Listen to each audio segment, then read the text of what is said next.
저는 백악관에서 22년째 일하고 있는 로버트 패터슨입니다. 국가안보위원회에서 동아시아 전략 분석관으로 일하며 대통령에게 직접 자문하는 역할을 해왔습니다. 지난달 제 인생에서 가장 충격적인 경험을 했죠. 한국에 대한 깊은 오해와 숨겨진 진실 사이에서 제가 목격한 놀라운 이야기를 들려드립니다. 여러분이 알고 계신 한국의 힘, 그리고 미국과의 관계는 지금 이 순간에도 크게 변화하고 있습니다. 왜 트럼프 대통령이 갑자기 한국에 대한 정책을 180도 바꿨는지, 그 뒤에 숨겨진 진실은 무엇인지 지금부터 공개합니다. 본 영상은 스토리를 재구성한 이야기입니다. 여기서 잠깐, 여러분들의 구독과 좋아요는 대한민국의 위대함을 널리 알리는 큰 힘이 됩니다. 지난 4월, 백악관 상황실에서 긴급 국가안보회의가 열렸습니다. 트럼프 대통령과 핵심 인사들이 모두 모인 자리였죠. 평소와 달리 회의실 분위기가 심상치 않았습니다. 에드워드 하퍼 특별보좌관이 충격적인 보고를 시작했습니다. 대통령님, 한국이 중국과 비밀리에 군사협력을 진행하고 있으며 자체 핵무기 개발을 시도하고 있다는 정보를 입수했습니다. 순간 회의실이 얼어붙었습니다. 트럼프 대통령의 얼굴은 순식간에 붉게 변했습니다. 무슨 소리야? 한국이 중국과 손을 잡았다고? 우리의 핵심 동맹국이? 하퍼는 태블릿을 넘기며 계속 설명했습니다. 한국은 최근 5년간 지속적으로 대미 의존도를 줄이며 자체 군사력 강화에 집중해왔습니다. 우리 정보망에 따르면 그들은 중국과 비밀리에 군사기술을 교환하고 있습니다. 저는 그의 말을 들으며 의아했습니다. 하퍼가 제시한 자료들은 대부분 추측이거나 단편적인 정보들이었거든요. 한국과 오랫동안 일해온 제 경험으로는 이상한 점이 너무 많았습니다. 트럼프 대통령은 이미 분노에 차 있었습니다. 이게 말이 돼? 우리가 70년 넘게 보호해준 나라가 이런 배신을 해? 당장 설명을 요구하고 주한미군 재조정까지 검토하라. 회의가 끝난 후 대통령은 집무실에서 후속 대책을 논의했습니다. 저도 그 자리에 있었죠. 한국은 배신자야. 트럼프 대통령이 책상을 내리치며 소리쳤습니다. 우리가 얼마나 많은 돈과 자원을 투입했는데 이제 와서 중국과 손잡아? 용납할 수 없어. 갑자기 트럼프 대통령이 저를 향해 돌아섰습니다. 로버트, 자네는 한국 문제에 정통하지 않나? 직접 가서 상황을 확인해보게. 특사로 임명하겠네. 일주일 안에 모든 진실을 밝혀내야 해. 예상치 못한 지시에 저는 놀랐지만 이 기회를 통해 진실을 확인할 수 있다고 생각했습니다. 회의가 끝나고 하퍼가 제게 가까이 다가와 속삭였습니다. 로버트, 한국은 이제 더 이상 믿을 수 없는 나라야. 자네도 가서 직접 보면 알게 될 거야. 그의 눈빛에는 확신과 함께 묘한 적대감이 깃들어 있었습니다. 다음 날 바로 한국행 비행기에 올랐습니다. 인천국제공항에 도착하자 놀라움의 연속이었습니다.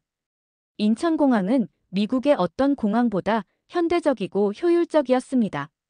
자동화된 출입국 시스템은 눈 깜짝할 사이에 입국 절차를 완료했고 AI 안내 로봇들이 승객들을 도왔습니다. 이게 정말 하퍼가 말한 중국과 손잡은 나라의 모습인가? 저는 혼잣말처럼 중얼거렸습니다. 공항에서 서울로 향하는 길에 창밖으로 보이는 도시 풍경은 마치 미래 영화에서 본 듯한 모습이었습니다. 초고층 빌딩들 사이로 드론들이 분주히 오갔고 자율주행차들이 질서정연하게 움직였습니다. 호텔에 체크인하며 생각했습니다. 하퍼의 보고와 내가 지금 보고 있는 현실 사이에는 너무나 큰 괴리가 있다. 군사시설을 방문하면 어떤 모습이 펼쳐질까? 다음 날 한국 국방부 박성준 차관과 함께 경기도 외곽의 군사시설을 방문했습니다. 패터슨 특사님, 우리는 항상 미국과의 동맹을 핵심 축으로 삼고 있습니다. 다만 최근 몇 년간 자주 국방 능력을 강화하기 위해 투자를 늘렸을 뿐이죠. 첫 번째로 안내받은 곳은 통합방어 시스템 센터였습니다. 이 시스템은 미국의 THAAD보다 더 발전된 형태입니다. 강민석 대령이 설명했습니다. 북한의 미사일은 물론 초음속 무기까지 탐지하고 요격할 수 있습니다. 특히 다중 표적 추적 능력과 인공지능 기반 의사결정 시스템은 세계 최고 수준입니다. 저는 입을 다물지 못했습니다. THAAD는 미국의 최첨단 시스템인데 그보다 뛰어나다니요? 다음으로 병사들의 장비실을 방문했습니다. 병사들은 AR 헬멧을 착용하고 있었는데 이 헬멧은 실시간으로 전장 정보를 분석하고 최적의 전술을 제안해준다고 합니다. 이건 AI 기반 소총입니다. 표적을 자동으로 인식하고 명중률을 높여주죠. 특히 적군과 민간인을 99.8% 정확도로 구분합니다. 한 장교가 경량화된 외골격 슈트를 시연했습니다. 무려 80kg의 장비를 지니고도 마치 아무것도 매지 않은 것처럼 가볍게 뛰어다녔습니다.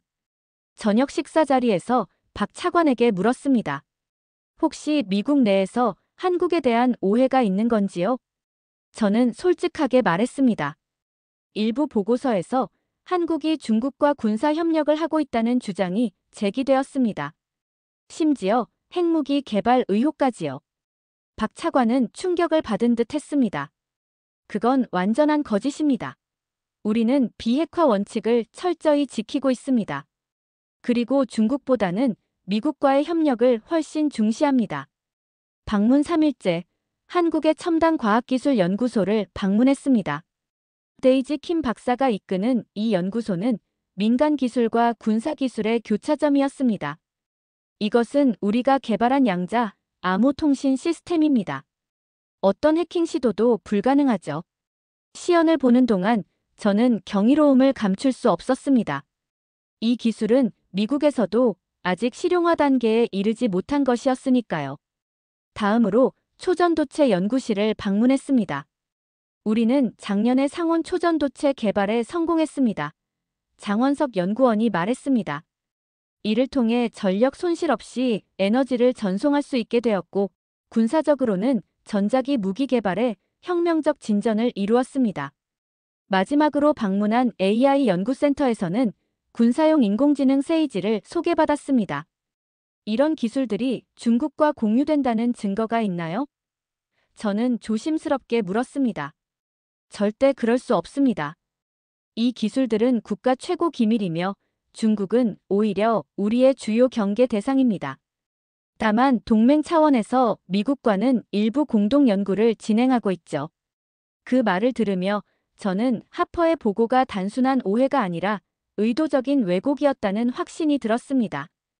한국에서의 마지막 날, 호텔에서 보고서를 작성했습니다. 제가 본 모든 것을 상세히 기록했습니다. 하퍼의 주장과는 정반대의 내용이었습니다. 한국은 중국과 손을 잡은 것이 아니라 오히려 미국과의 동맹을 공고히 하면서도 자주 국방 능력을 키우고 있었습니다. 내부 자료를 조사해 본 결과 하퍼는 과거 일본 도쿄 대사관에서 근무했고 일본 방위산업체와 깊은 연결고리가 있었습니다. 최근 2년간 그는 미국의 방위 예산 중 상당 부분을 일본과의 협력 프로젝트에 할당하기 위해 로비했다는 기록도 있었습니다. 워싱턴으로 돌아가는 비행기 안에서 결심했습니다. 어떤 대가를 치르더라도 진실을 알려야 한다고요. 미국과 한국의 동맹 관계가 한 사람의 편향된 시각으로 훼손되는 것을 두고 볼 수 없었습니다. 귀국 다음 날, 백악관 시츄에이션 룸에서 특별 브리핑이 열렸습니다. 트럼프 대통령을 비롯한 핵심 강요들이 모두 참석했습니다. 하퍼도 자신감에 찬 표정으로 앉아 있었죠. 로버트, 한국에서 무엇을 보고 왔는가? 트럼프 대통령이 물었습니다. 대통령님, 제가 한국에서 확인한 사실은 하퍼 보좌관의 보고와 완전히 다릅니다. 저는 한국에서 찍은 사진과 영상을 하나씩 공개했습니다. 최첨단 군사시설, 자체 개발한 무기 시스템, 그리고 무엇보다 중국이 아닌 미국과의 협력을 중시하는 현지 지도자들의 인터뷰까지. 이 증거들이 보여주듯 한국은 중국과 손을 잡은 것이 아니라 오히려 자주 국방 능력을 키우며 미국과의 동맹을 더욱 공고히 하고 있습니다. 하퍼가 반박하려 했습니다.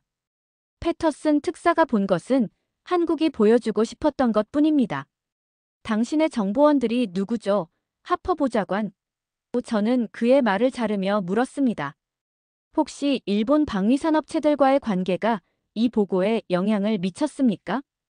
회의실이 완전히 조용해졌습니다. 하퍼의 얼굴이 창백해졌고 트럼프 대통령은 의아한 표정으로 그를 바라보았습니다.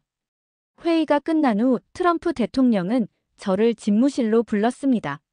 로버트, 자네 보고가 맞다면 우리는 한국에 대한 정책을 전면 재검토해야 할 것 같군. 저는 용기를 내어 말했습니다. 대통령님, 한국은 이제 보호받아야 할 나라가 아닙니다. 동등한 파트너로 대해야 합니다. 그들의 기술력과 군사력은 우리가 생각했던 것보다 훨씬 발전해 있습니다. 트럼프 대통령은 깊은 생각에 잠겼다가 결단을 내렸습니다. 좋아. 한국에 대한 견제 정책은 철회하고 동맹 강화 쪽으로 방향을 바꾸겠네. 자네가 직접 새로운 한미 동맹 정책 보고서를 작성해주게. 그로부터 한 달 후 트럼프 대통령은 한국 방문을 통해 새로운 한미 동맹 관계를 선언했습니다.